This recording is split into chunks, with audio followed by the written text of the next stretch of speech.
Thank you, Carrie. So we are together. I think this is our third meeting and as we start into the second year of this MVP Municipal Vulnerability Preparedness Grant, and we will run through June of 2026. So after this meeting, we'll have two more opportunities to be together, and we'll talk a little bit more about what that planning will look like as we move through the rest of our grant together.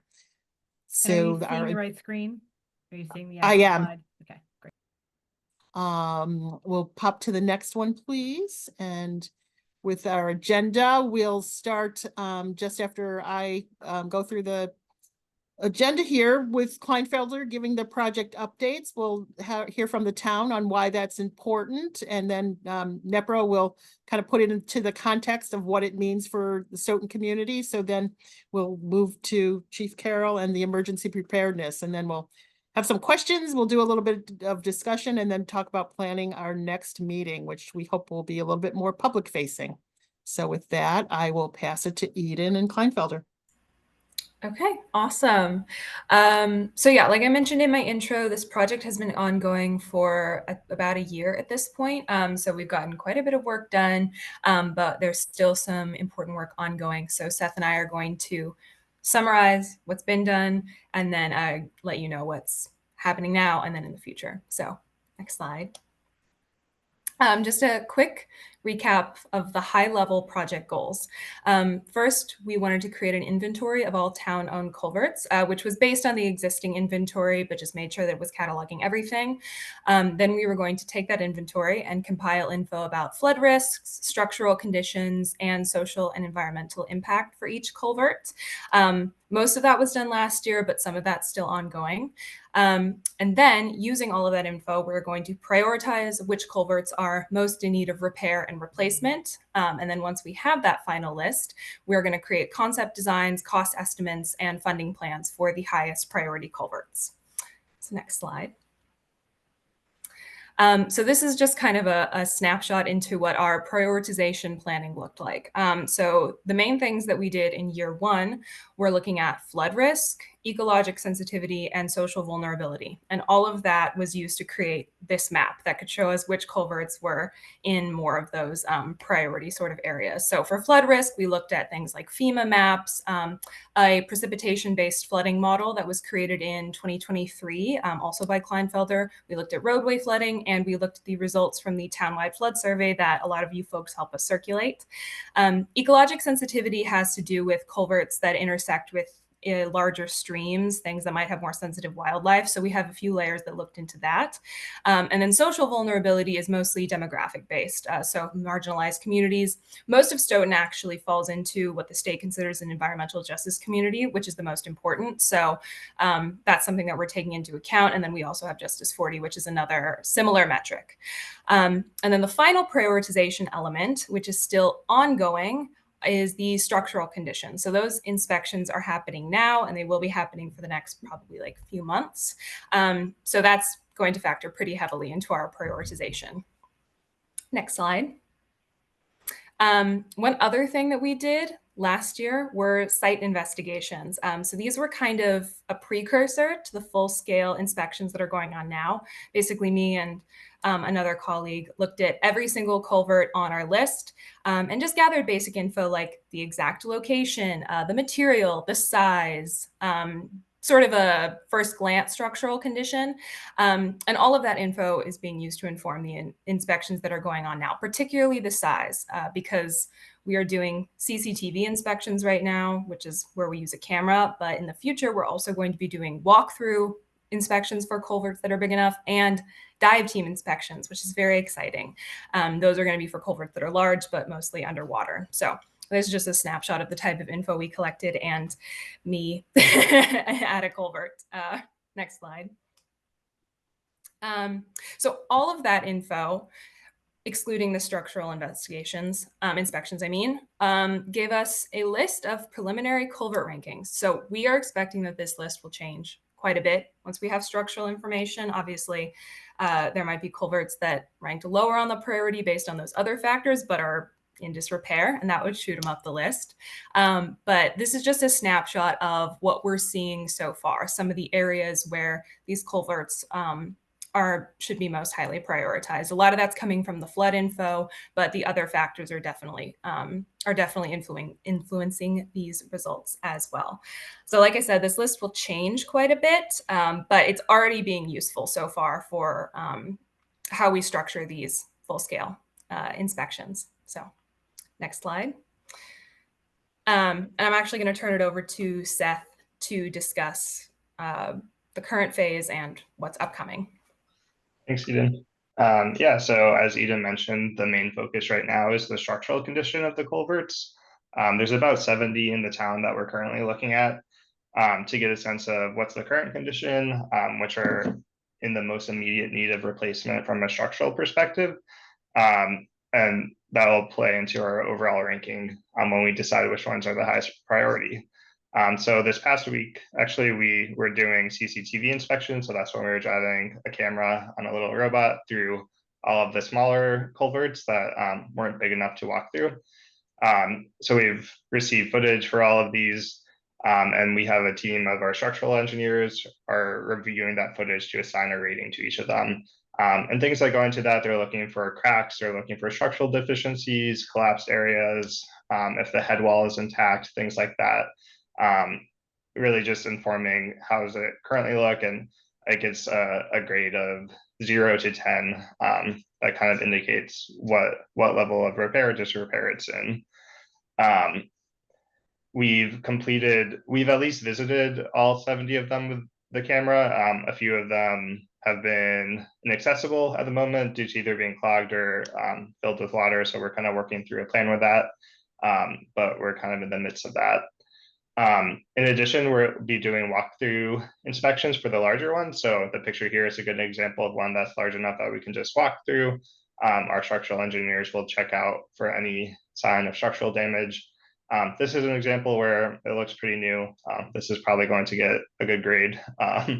This one also kind of has a natural bottom, so it's probably not as much a problem for stream crossings, because if there is water flowing through this, it would be kind of mimic more of a natural environment.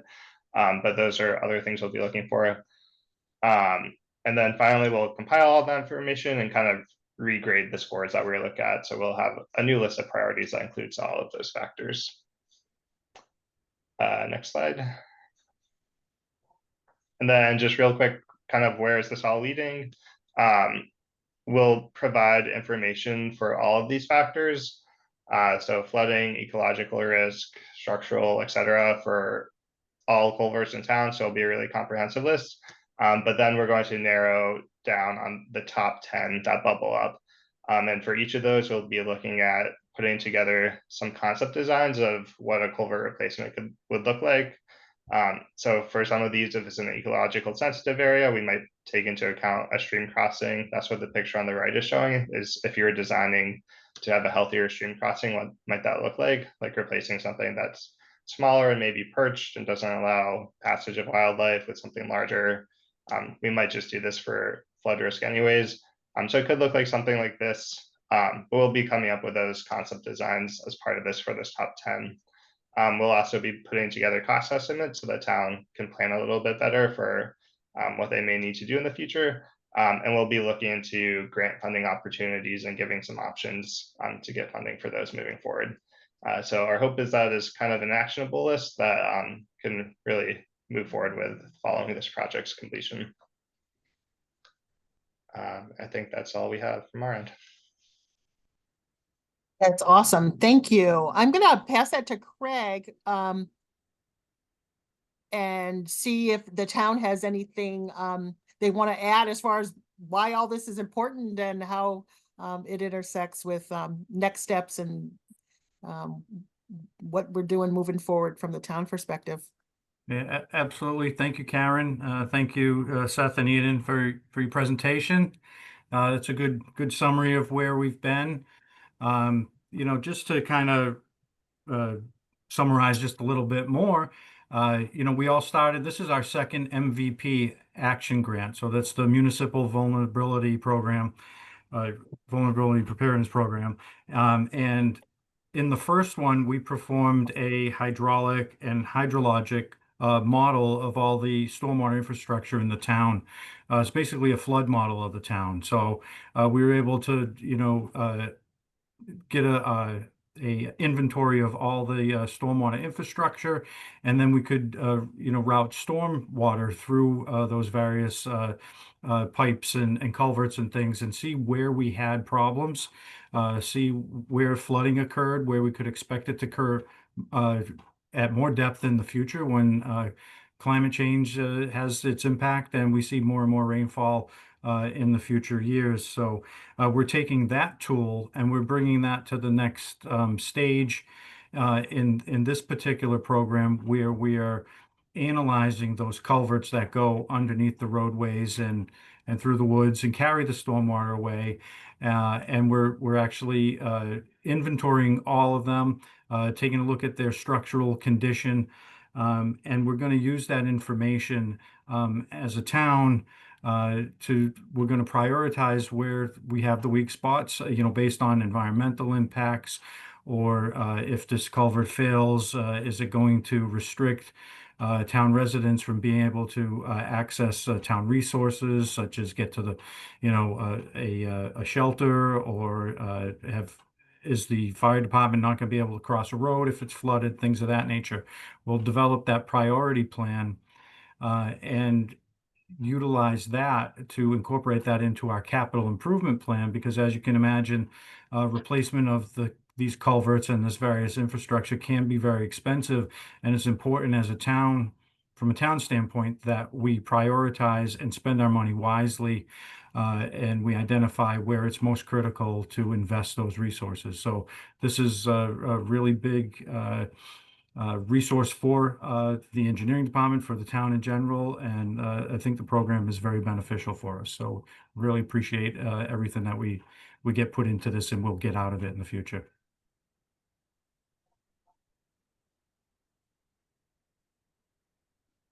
That's great. Thank you so much, Craig. We really appreciate the town perspective.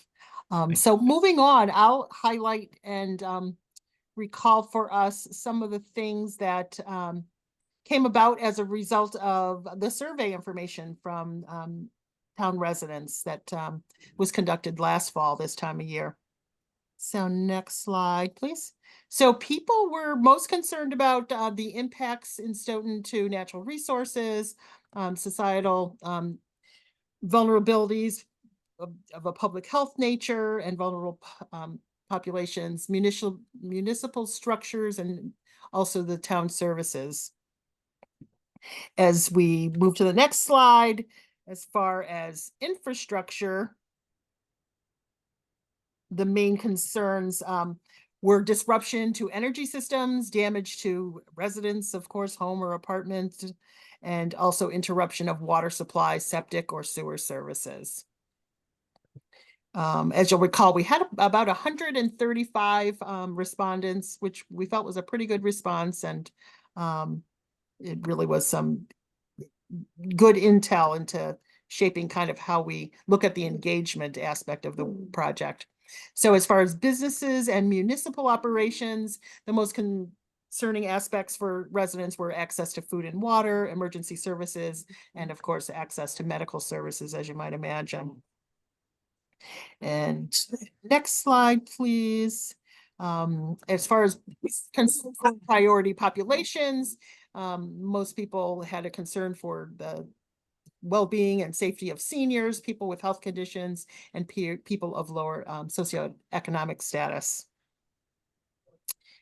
And as far as natural resources, people were most concerned about as we look at what's happening with climate change and our more extreme weather. Air quality is a concern, water resources, source streams and rivers, and wildlife. The needs and interests for the community as far as learning more about climate change. They want to know what kinds of actions they can take at home, what are community-wide opportunities, how can they keep, how can the costs of adaptations be kept down, probably looking at the more municipal level spending. Also interested in flood reduction. and protecting the electric grid. And most of the respondents were women of over 35 years old, English speakers, and college educated. So we now will pass that on to Chief Carroll and to talk about the Town of Stoughton Comprehensive Emergency Management Plan. Sure, thank you. So as part of the emergency management director and fire chief, part of that is to make sure that this, first of all, this is an ongoing project. It's a living, breathing document, because as the town changes, as climate changes, even as businesses grow or the town grows, I'm always going to have to be referring to this and making adjustments and amendments to it. But that being said, our primary duty is really to protect the safety and the welfare of the citizens during disasters and emergencies. And one thing, the best way to do that is to really plan out and then after action reviews after these incidents. You can go on to the next slide. So sorry, I had given this to move this forward because I always had made one out for the select board too to present, but the purpose of the community, the comprehensive emergency management plan is it's a unified community-wide framework for guide preparedness. So it's kind of our framework to mitigate, respond, and recover from, and it could be any type of incident, right? It's in compliance with the Massachusetts Comprehensive Emergency Management Plan, and then other federal acts and guidance, whether it be NIMS, ICS, NRF, CPG 101, that type of stuff, which, may sound like a lot of, I guess, numbers and letters and whatnot, but what it really does is prepares us and sets us ready to receive federal grants should we need, especially actively having that all set and this plan in place. We were able to recover some federal money once MEMA had allowed us, we had qualified to receive, I think it was a January storm a couple of years ago. But again, as the fire department, and that's pretty much the terminology, but we're an all hazard response, and planning is what we try to do the most. Our community is growing. It's not growing geographically, but I think if anybody has been in this community long enough, you see it's changing environmentally as well.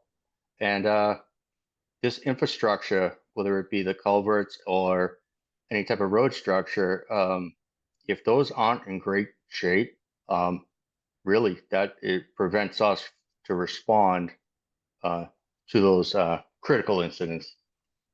You can go to the next one. So we have had, this picture that I pulled out because it's actually a tornado that had hit down in Stoughton. And some of the results, power outages, and luckily enough, it ran across through the woods through Sumner Street and kind of lifted before it hit any structures. But that being said, it had an impact. So, our response to that is vital. How you plan for that? Well, you plan. How do you plan by setting your resources in place, understanding what we have for resources to call in, whether it be, I had both Stoughton Public Works and Fire on this cooperative mutual aid plan, so we can get, well, right off the beginning of the incident, we can get multiple fire engines, ambulances in place, but also by getting DPW on board if we need any type of extra machinery from other towns. We're on that mutual aid plan, and we were never on that before. we're one of the only communities, only 5 communities not on this plan. So we've been on that plan for a couple of years now. But this is the type of stuff that by constantly reviewing the comprehensive plan and then attending meetings with MEMA and staying in touch with them, we've been able to do. So other things that may not understand or may not, you would think that are not really, whether it's going to hit Stoughton or not, multiple hazmat incidents, right? We have an 800,000 square foot, I guess, business building right now, but we also have industry in town that does government work for nuclear submarines, right? Believe me, there's nothing nuclear, and I'm not trying to say that, but there's also, you know, when we go in and we inspect those, we make sure they are at the highest level of safety they can be. So these are some of the things that we are constantly reviewing and kind of planning, making sure there's actually mitigation plans in place, but also suppression, whether they can't be your typical water suppression, you know, whether it be some sort of dry chemical or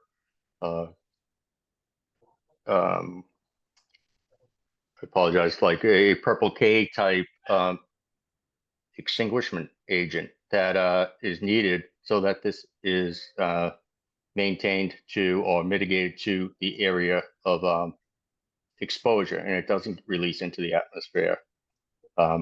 Next slide, please. The concept of operations, obviously our priorities are protect life first, then property, environment, and utilities. Providing accurate and timely public information. We try to do that through our reverse 911, social media, you know, whether it be a Twitter, Facebook, we try to get that information out and we have those things in place for immediate information to get out to the public, especially if we have to have an emergency type of evacuation or emergency shelter set up.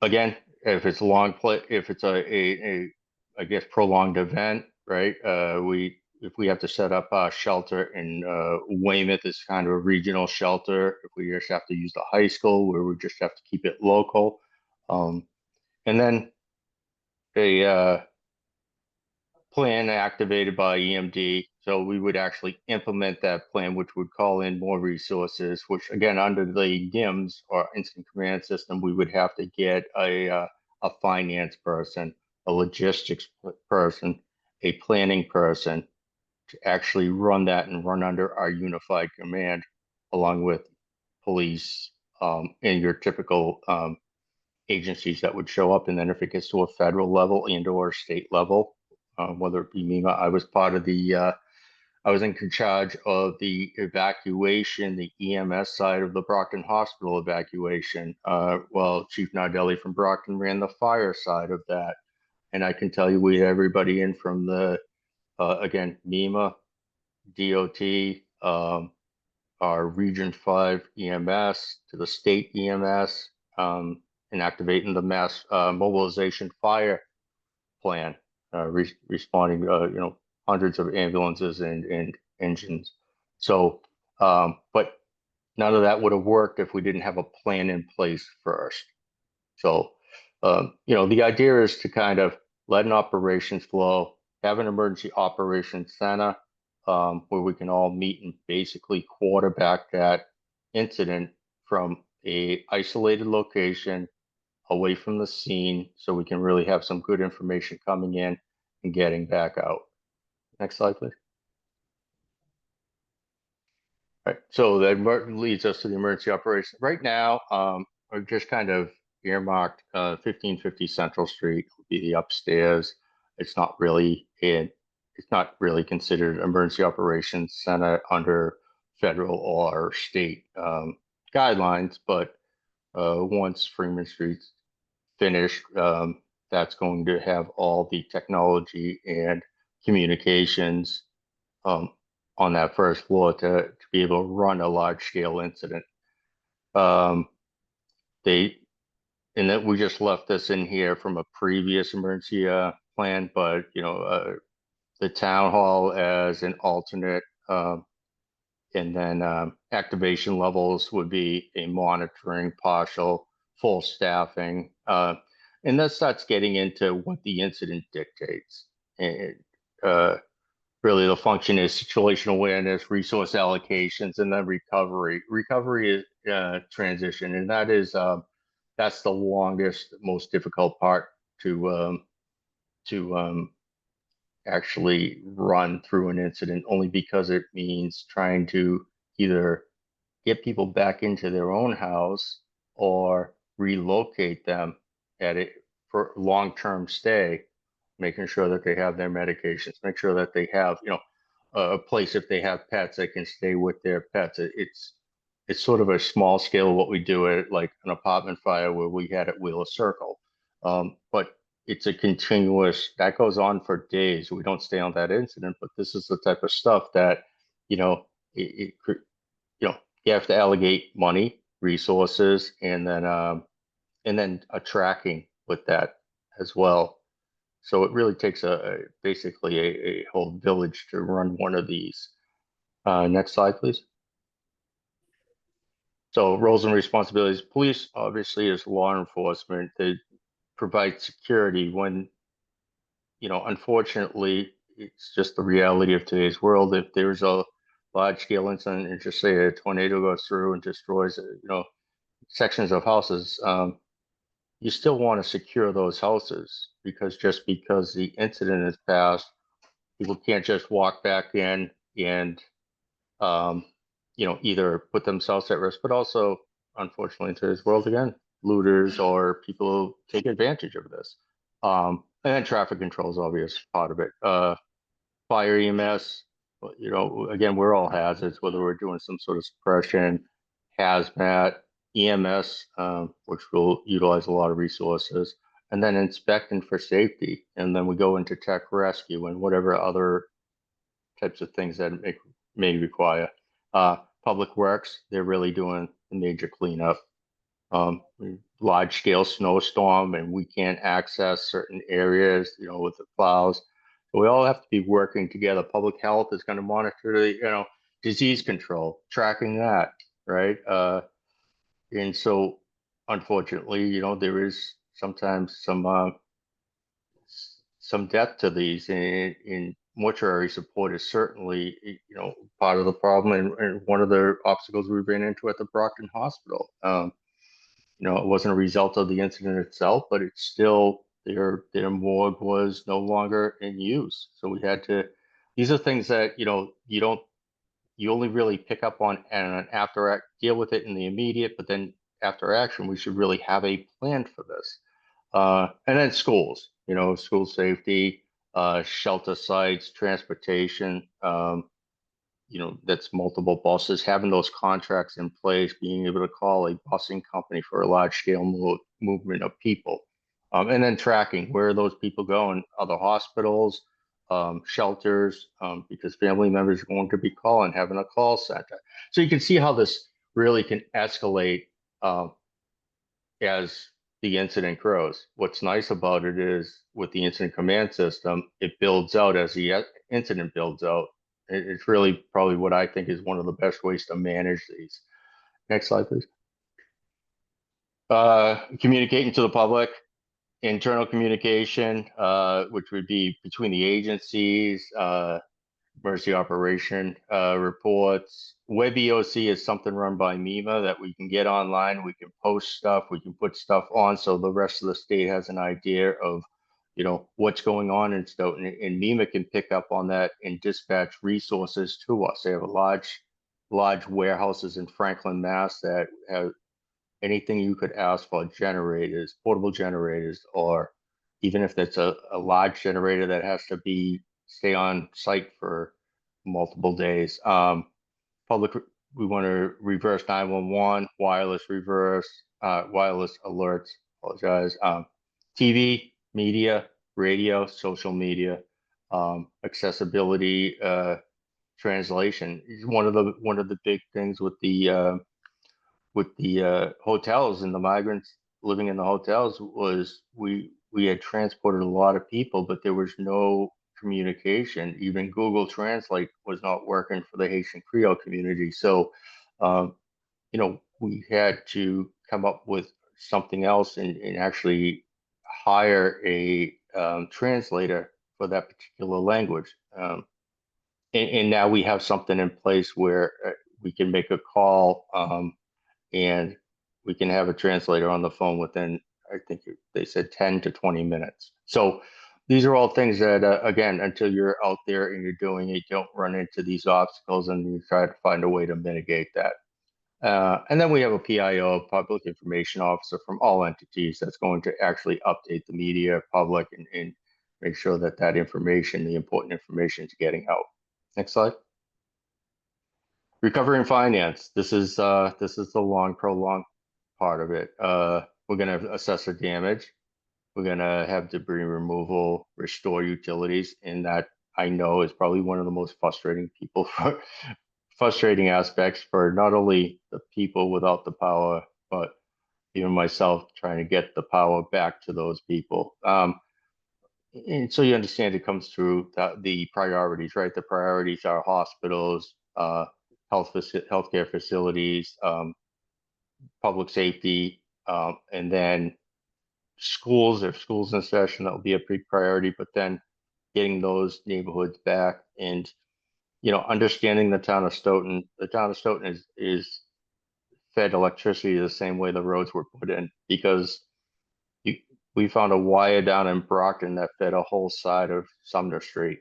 So, this is the difficult, and it was deep in the woods. So the whole difficulty of actually finding the source of what the problem is. But that being said, working with National Grid, Eversource, to make sure that we're doing that in a safe way, and then going in and monitoring if it's a gas thing to make sure it's safe to turn that gas back on in the house, and make sure that's done correctly. Coordinate with FEMA for reimbursement. I'll tell you, that is a long, I think we put in for that storm in January. I think it was of 2022. We got the money about a year later. So mitigation update, hazard plan. So then that's our after action. We look at what happened and then we go at it as a team. What could we do better? And then detailed documentation. Then we're gonna put all our reports together, whether it's right at that incident, but then go back to this comprehensive emergency plan and put it into that. Next. So this is really just a community resiliency or a framework for resiliency. It's a living plan built on a partnership and readiness. So I couldn't do this without every other entity. I'll tell you, our town engineers are absolutely, they're actually spearhead a lot of this, infrastructure, resiliency, I'd even call it, because if those go, we can't get to do our job. We will not be able to access. And then of course, I got to tell you, Larry, with the GIS, his mapping and having real-time information, even updates on real-time, the changes in the town. I could go on this app called Near Maps all the time, and I can just see this town changing in front of my eyes.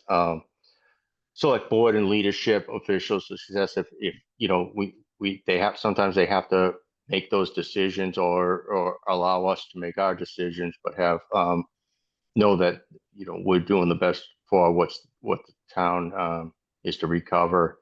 And preparedness is not just a plan, it's a culture of resiliency. And it's kind of like that adage, failing to plan is planning to fail. I really believe that. I know it's a simple or overused phrase, but it's, if we do not do this while the forest fires, it's a balance. If we have no snow, we have very little snow, we're going to have big forestry fires. And then you talk about air pollutants, and they're finding that those air pollutants from the wildland fires are actually also exposing people to risk of cancer.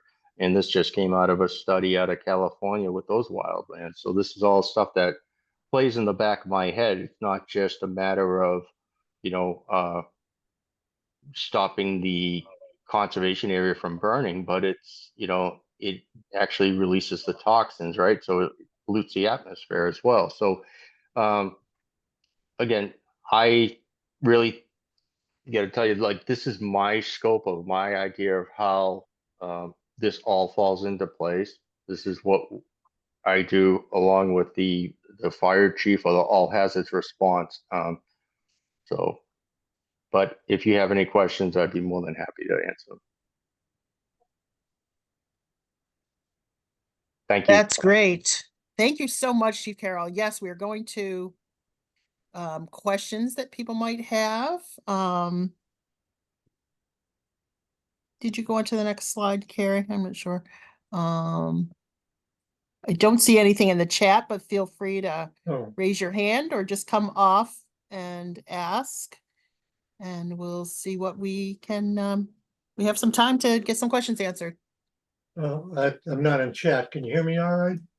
Yes. Yeah, on slide number 10, next steps, there was a picture of a couple of culverts. Is that in Stoughton or where would that be? Slide 10 in the presentation. I think that was our slides. That was just an example of a culvert replacement. It was in Massachusetts, so it wasn't in Stoughton. Oh. But it was funded through a state program that we're looking at for similar type of projects.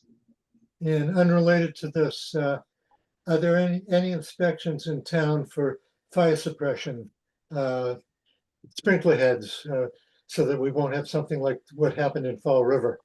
Oh yeah. So, well, we are constantly doing. We are mandated, but we also actually have quarterly inspections on healthcare facilities, once or 4 times a year. That being said, what you had down in Fall River was a failure to inspect and them to maintain. But when they paint over those, and that's what that had layers and layers of paint on them. I even questioned whether it was because at one time they never hooked those, not those particular sprinklers. And this is just my question from here. At one time they were never hooked up to city water. So the way it used to work is the fire department's first their first SOG on a response to that was to hook their engine into the feed of the sprinkler system and then into a hydrant to feed the engine to feed the sprinklers. I'm still waiting for that report to come out from there because I believe that may have been part of the problem. There were some sprinkler heads, I believe, that were recalled. Do you look for those, or is that something? Go ahead. Yeah, we typically are inspecting. So they also have to have sprinkler tests done. Our Fire Prevention Bureau will go and basically observe the sprinkler test being done. It's usually a sprinkler company that goes out. They'll call us out for the inspection and then to review the test and to make sure that they usually, it's where they pump air into it and make sure the air that overcomes the sprinkler head is actually coming out of each one of the sprinkler heads. So, but we observe every sprinkler test, especially in healthcare facilities. Thank you. Yep.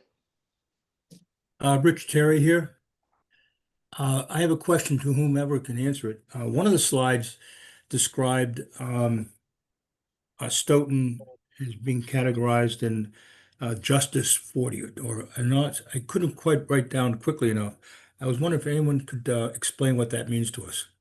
Yeah, I can. So I don't remember off the top of my head exactly what Stoughton falls into, but Justice 40 it's an interesting designation. It combines both a demographic sensitivity, like having a high percentage of people of color, elderly people, disabled people, with environmental stressors. So for example, I think Stoughton has a high percentage of people of color, and in a specific area, it's not the whole, it's mostly downtown. Has like, it's something to do with traffic, I think, like exposure to traffic pollutants or noise pollution or something like that. So it's essentially just a a slightly more detailed way of looking at demographic sensitivity. I can figure out the exact designation potentially if you want to follow up. Unfortunately, that data set isn't really available online anymore because the current administration's changes with what's available online. So it's a little bit harder to access, but that's what it is. I noticed that it had a designation with a number like 78 point something. I assume that's a scale of 100 to 0. I'm actually not 100% sure off the top of my head. Potentially. It's sort of, I will say for Justice 40, it's sort of it's either is this or it's not. And they're like, I think it's about 10 levels, depending on how many of these specific factors that you have. So that's probably what it's referring to. Thank you. Mhm. Yeah, I think it's Justice 40 because there's like 40 environmental factors and it's like prevalence of asthma, things like that. So yeah, it's a pretty comprehensive data set looking at environmental vulnerability. I had a question. So you mentioned that you're going to pick the top 10 culverts to develop some planning around. What is and you mentioned 2 criteria. One was environmental issues and it sounded like, excuse me, transportation effects. What is the constellation of factors that you're looking at to categorize something, a culvert in the top 10? So we have a numerical scoring system that weights the factors, but it doesn't weight them very strongly in any particular direction. The high level are flood risk. So that's whether or not something is in a FEMA designated flood zone, whether or not it's in the flood depth modeled after a rainstorm that was modeled in our 2023 townwide model. I think what you're referring to is roadway flooding, which is essentially something that we did for this project where we took that precipitation-based flooding model and then only looked at where that flooding was happening on roadways, because that's primarily, I mean, culverts are a flood control structure, but they're primarily under roadways. So it was just kind of a way to tease out where there might be culverts that aren't being as effective. It's not perfect, but it was, we thought, a sufficient methodology. And then the townwide survey. And then ecological sensitivity is whether or not a culvert is a stream crossing. And then, like I was just talking about, demographic sensitivity. We have a scoring system that just considers those, which is where that sort of preliminary list comes from. We have not discussed exactly how these structural inspection scores are going to be factored into that. It's probably going to be a pretty heavily weighted factor, but we can't fully tease that out until we actually have the results of the inspection. But basically that goes into a pretty simple mathematical formula that just like gives something a score based on like either 1 to 5 or 1 to 2, depending on the category, depending on how, high the risk is of whatever category. Again, it's a lot of it's the flood stuff, like things that are in a higher depth of flooding will receive a higher score. That formula basically gives us the prioritization score. So that's kind of where it comes from. Thank you. Rich Terry has a question again. I noticed early on in the presentation, there was a map of the entire town of Stoughton listing all of the culverts. And is that available readily to the public? We've talked about putting it on the website. I'm not sure if it ever got there. It was shown in some of the previous presentations to this group specifically, but I actually don't think it's available to the public right now, but that's definitely something that we can consider. I think that putting it on the website would be a good move. There was a small map, I'm sorry. Oh, sorry, I was just gonna say, I think we've published the townwide flood model results in the last phase, which should include all the culverts model as part of that. We haven't done the updated one, but yeah, we can talk about that. In the presentation, that map was very small and hard to figure out where things were. Can that be made larger for this presentation now? Yeah, for sure. I will admit that even when the map is larger, it's a very complicated map, even then it's simplified because there are like 10 different layers. But yeah, I mean, we have a high res version of the map. I can send it to Carrie and Karen, and yes, I think that can be circulated. So you could send it to the email of those people that are at the meeting or responded. Mhm. I did want to say, we have this on the line map for the Stoughton workers, but we don't have it public because of security reasons for the water lines and the sewer. I don't know if stormwater matters, but if someone, we're talking like grand, but if a terrorist wanted to plan an attack, we kind of keep those details hidden. That would just be a decision we'd have to make to put it to the public map. So we can consider that. Like a That was public your online map request. can zoom in.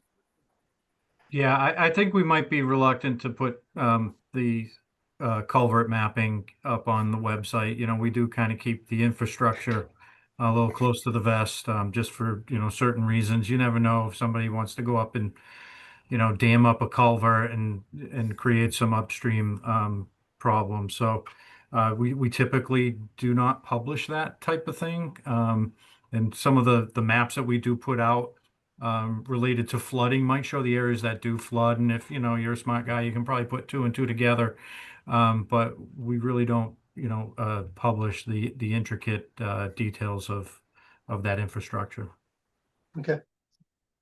That would be okay to circulate with the resident group here, you know, based on knowing that it's highly sensitive, but it's I would think perhaps. that'd be fine. Yeah. No, Okay. I don't need Thank it. you. Some people might be interested. Yeah, we'll see. Okay, that's great. Any other questions? Well, in one of our early meetings with Kleinfelder, one of the questions I wanted to know is, can we come along for a field trip? And they said by all means. So if anyone is interested in coming when there's a dive team or a robot, you know, with a closed circuit TV touring any of the culverts or doing some of these studies, we'll put some dates out there to see if you all would like to join us, because I will be out there. Field work is my favorite part of this job, although being with people is as well. But it really, boots on the ground, it makes it kind of fun to experience it firsthand. So I will put out some dates when we know those, and if you're interested in joining us, that would be great. And welcome, Sam. I'm glad you could join us at least for some part.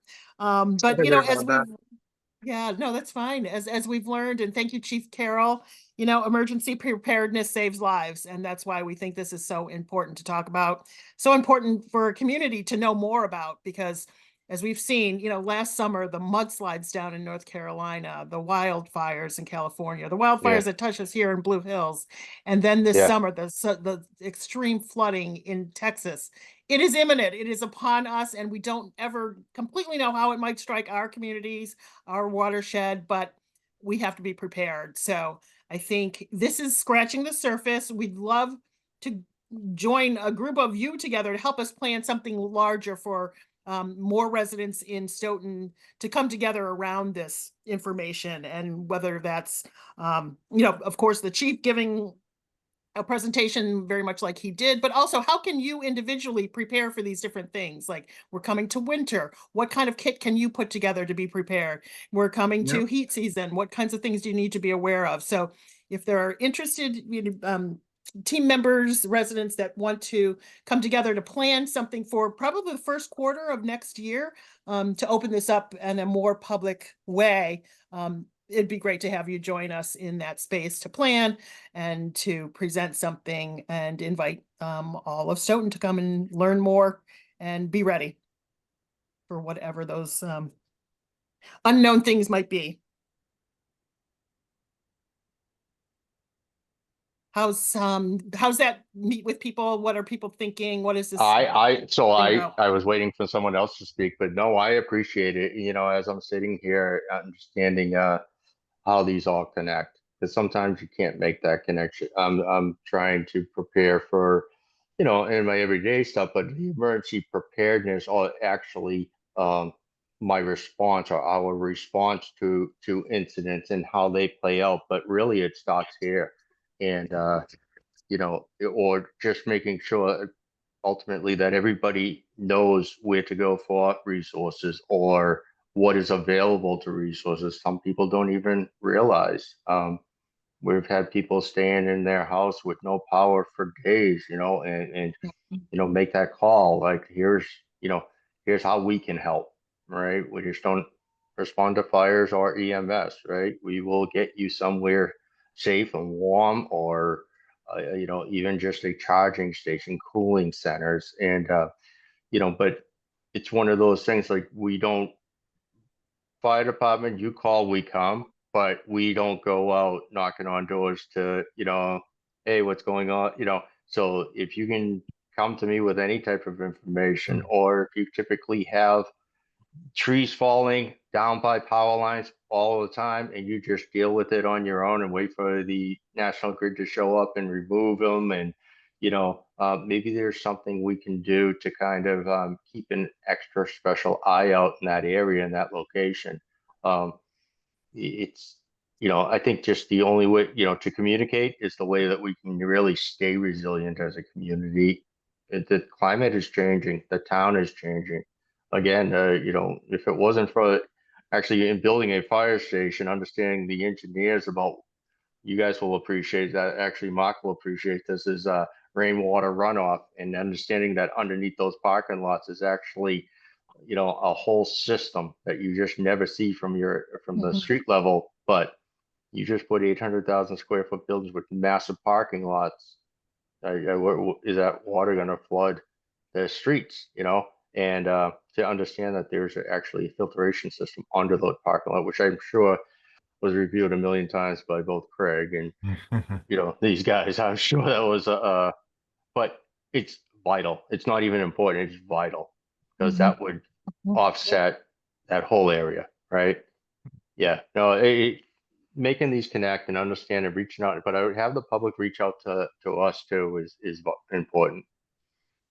And I appreciate Napontet for putting this on. Great, thank you. Karen, Rich Terry here. Boots on the ground in the field, being in the field, I think I know I'd like to go on some of those field trips.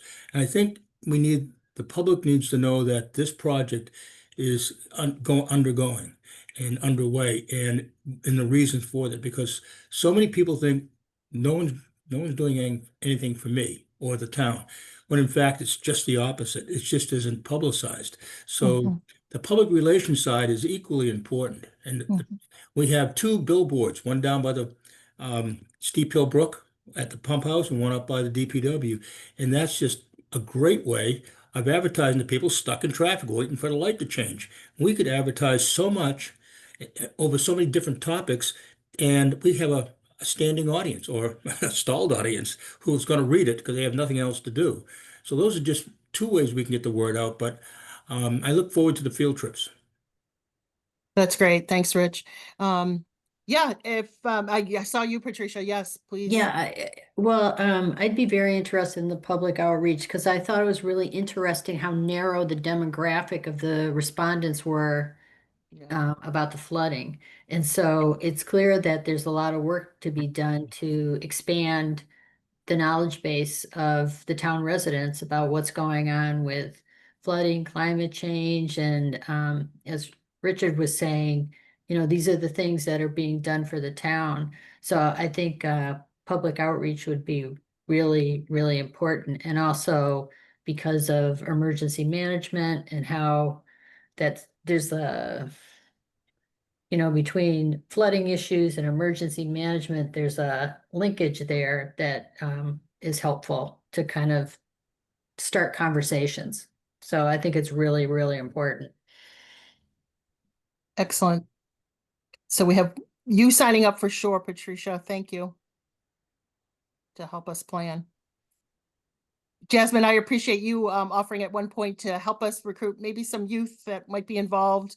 I'd love to see them do some part of a presentation here for the town, what they're concerned about and what climate change, means for them and their younger generation. So I think that could be a really great part of a public outreach as well. Great. Let's keep in touch about that. Excellent.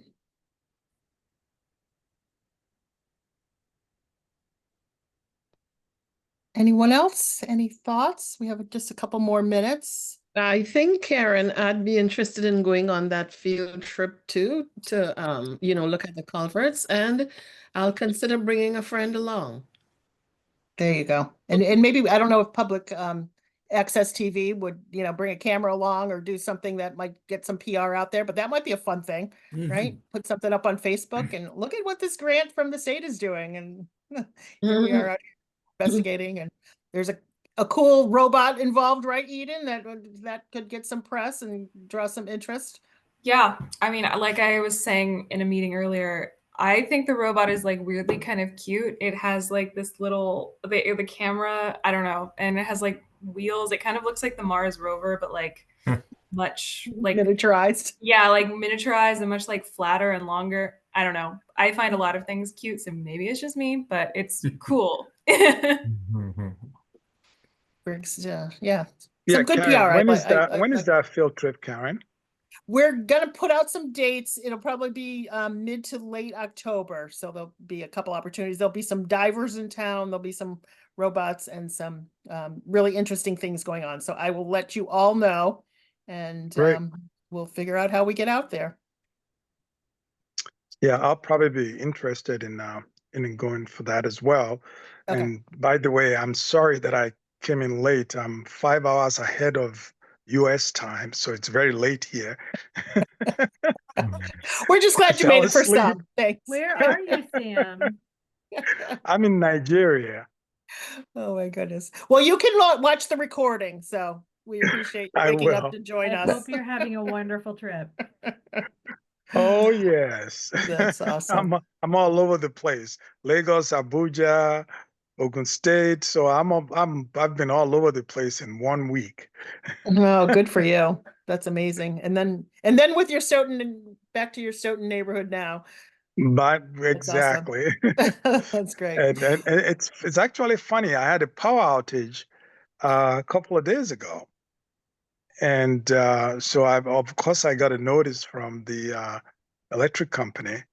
And my son was telling me that, do I need to do anything with the generator? And no, you don't need to do anything. It will go on by itself. It'll go off by itself when power comes back. So thankfully we have a generator that would assist us, But that's So all becoming the way more in and more Stoughton? frequent.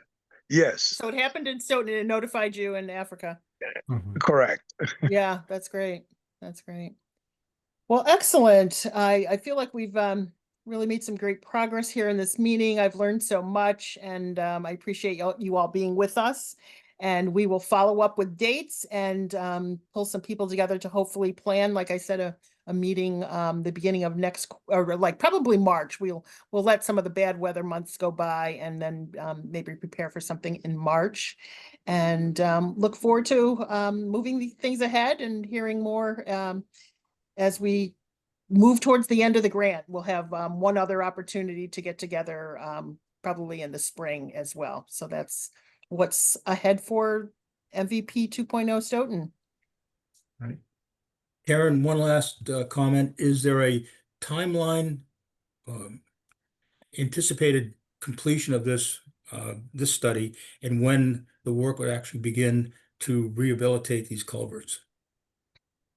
Something that we could give to the townspeople to say, this is where we're headed and when we expect to complete it.